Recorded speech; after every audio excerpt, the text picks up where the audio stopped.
السلام عليكم ورحمة الله تعالى وبركاته. وعليكم السلام ورحمة الله وبركاته.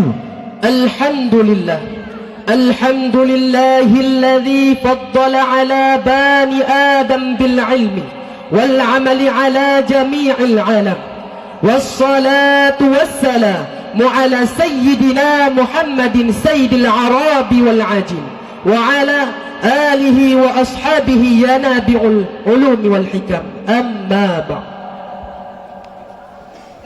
Segala puji bagi Allah yang telah mengangkatkan harkat derajat manusia dengan ilmu dan amal atas seluruh alam. Selawat bermahkotakan salam kita sanjung sajikan kepada bintang reformis sedunia, yaitu baginda Nabi besar Muhammad sallallahu alaihi wasallam, dan kepada al-sahabat beliau sekalian, tabi'in, ulama mutaqaddimin maupun ulama mutaakhirin yang senantiasa membantu perjuangan Rasulullah sallallahu alaihi wasallam, rela mengorbankan harta, istri dan anak demi menegakkan agama Islam yang murni di atas permukaan bumi ini. Ta'zim wal ikraman saya yang terutama sekali kepada pucuk pimpinan Ma'had Dayah Rauhul Mudi Al-Adidiyah ma'a keluarganya yang mulia, dan ta'zim wal ikraman saya kepada Rais Am Dayah Rauhul Mudi Al-Adidiyah ma'a keluarganya yang mulia, dan ta'zim wal ikraman saya pula kepada seluruh dewan-dewan guru yang masih bernaung di bawah panji Rauhul Mudi Al-Adidiyah, dan ta'zim wal ikraman saya pula kepada dewan hakim yang mana nantinya akan menilaikan saya dengan seadil-adilnya, dan yang paling istimewa ta'zim wal ikraman saya kepada antum sekalian yang masih bernaung atau yang masih menimba ilmu agama di Dayah Rauhul Mudi Al-Adidiyah. Orang dulu pernah mengatakan kita jauh tertinggal oleh Cina yang Konfusiani Tausis, bahkan kita jauh terbelakang oleh Jepang yang Budi Tausis. Dampaknya hadirin, kita sebagai bangsa yang berjiwa pengemis, bermental apatis dan berwatak iblis, fikiran kostor, sifatnya diktator, jiwanya kendor, yang sering bonceng anak orang pakai motor. Betul tak para hadirin? Betul tak para hadirin? Baiklah, pada kesempatan yang sangat eksklusif ini, Idikan Al-Fatir membawakan sebuah pidato yang berjudul Kelebihan Ilmu. Firman Allah Subhanahu wa taala dalam Al-Quran, A'udzu billahi minasy syaithanir rajim. Bismillahirrahmanirrahim. وعلم آدم الأسماء كلها ثم عرضهم على الملائكة فقال أنبئوني بأسماء هؤلاء إن كنتم صادقين. قالوا سبحانك لا علم لنا إلا ما علمتنا إنك أنت العليم الحكيم. صدق الله العظيم. Yang artinya Allah Subhanahu wa ta'ala telah mengajarkan semua nama-nama benda kepada Nabi Adam. Lalu dia tonjolkan kepada sekalian malaikat dengan firman-Nya, sebutlah nama-nama benda itu padaku jika benar tuntunanmu itu.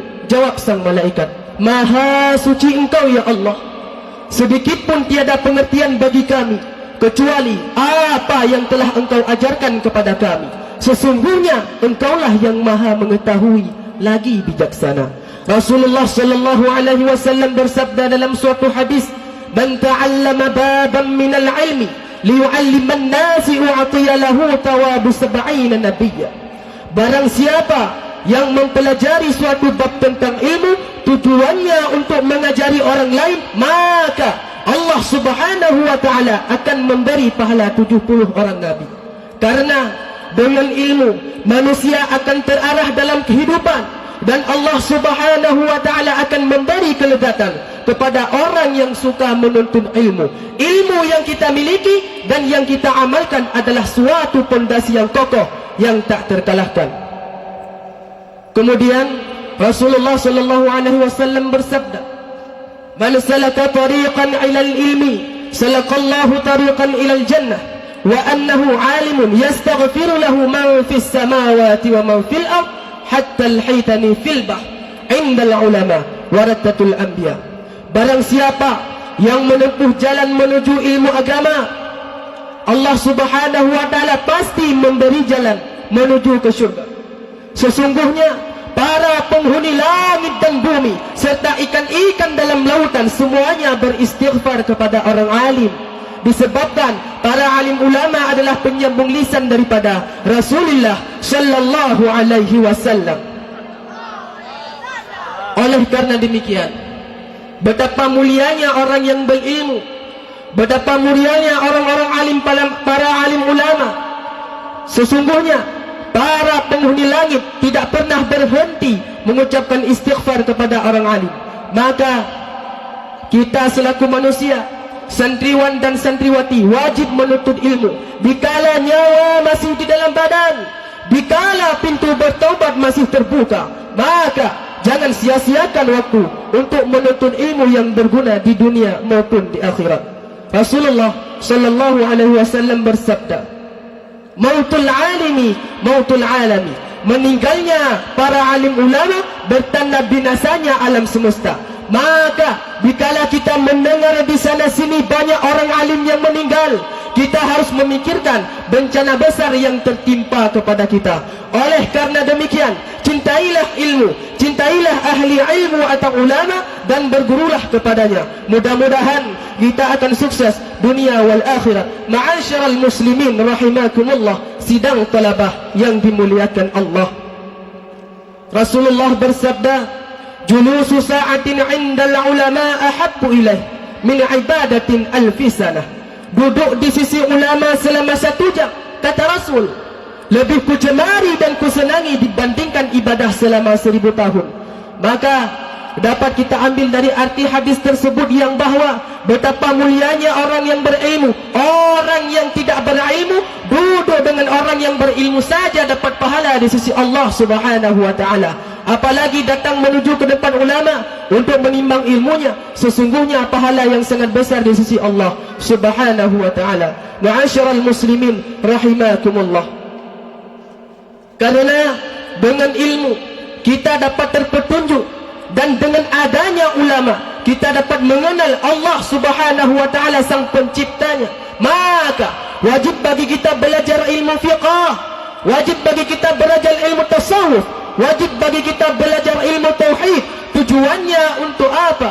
Untuk mengenal tata cara beribadah kepada Allah subhanahu wa ta'ala, dan untuk mengenal Allah yang sebenar-benarnya. Ma'asyiral muslimin rahimakumullah, Rasulullah bersabda, selagi akan datang pada suatu masa di mana umatku mereka melarikan diri daripada alim ulama, mereka melarikan diri daripada para alim ahli fiqh, sehingga Allah subhanahu wa ta'ala menurunkan 3 bencana besar kepada mereka. Yang pertama, Allah subhanahu wa ta'ala mengangkatkan keberkatan melalui usaha-usaha mereka. Yang kedua, kata Rasul, Allah subhanahu wa ta'ala akan mengutuskan pimpinan-pimpinan yang zalim, penguasa-penguasa yang zalim kepada mereka. Yang ketiga, kata Rasul, mereka binasa, mereka mati dalam keadaan tiada beriman. Na'udzubillah summa na'udzubillah. Ma'asyiral muslimin rahimakumullah, oleh karena demikian apabila manusia tidak mau lagi menuntut ilmu kepada para alim ulama, manusia tidak mau lagi menuntut ilmu kepada para alim ulama, dan mereka mengira ilmu itu tidaklah penting baginya, maka disitulah bumi akan hancur berkeping-keping. Karena dengan adanya ilmu, Islam akan kuat. Karena dengan adanya ilmu, Islam tidak dapat dipatahkan oleh siapapun. Malah seseorang yang mempunyai ilmu akan diberi kemudahan dan kemewahan di dalam dunia maupun di akhirat. Ma'asyiral muslimin rahimakumullah, Rasulullah pernah menceritakan dalam suatu hadis, khairi Sulaiman alaihi salam bainal ilmi wal mulk, fahtara al-ilma fa'u'tiya al-ilmu wal mulk. Pada suatu hari Nabi Sulaiman disuruh memilih ilmu dan kerajaan. Secara yakin Nabi Sulaiman memilih ilmu, namun di samping Nabi Sulaiman diterima ilmu oleh Allah Subhanahu wa taala, Nabi Sulaiman juga mendapatkan kerajaannya. Ma'asyiral muslimin rahimakumullah, Rasulullah pernah bersabda kepada kita, jadilah kamu seseorang alim, jadilah kamu seorang yang alim yang mau mengajarkan ilmunya kepada orang lain. Kalau tidak, kata Rasul, jadilah kamu penuntut ilmu. Kalau tidak, kata Rasul, jadilah kamu pendengar-pendengar yang baik. Maka jangan jadi kamu seperti orang yang keempat, yang mau meresahkan orang lain atau fitnah. Sungguh binasalah kamu. Rasulullah bersabda lagi, barang siapa yang membelanjakan suatu hartanya sedirham untuk keperluan orang yang menuntut ilmu, seolah-olah dia membelanjakan berupa hartanya, berupa emas sebesar gunung Uhud untuk perang fi sabilillah. Ma'asyiral muslimin rahimakumullah, sidang taladah yang dimuliakan Allah. Maka dapat kita ambil kesimpulan yang bahwa betapa pentingnya ilmu, betapa berharganya ilmu di dalam dunia maupun di dalam akhirat. Maka sehingga ilmu yang kita miliki dapat menjadi amal yang kita kerjakan di dalam dunia dan menjadi perbekalan di negeri akhirat. Maka cukup di sini saja pada pertemuan kita tahun ini. Lebih dan kurang dan lebih saya mohon maaf. Apabila ada kesalahan, saya mohon maaf sebesar-besarnya. Usikum binafsin bittaqwallah. Assalamualaikum warahmatullahi wabarakatuh. Waalaikumsalam warahmatullahi wabarakatuh. Yang barusan tampil atas nama Junaidi, pemegang nomor undian 053, yang berasal dari Kurung Baru, Kecamatan Pelembang, Kabupaten Birun, utusan kelas 2A.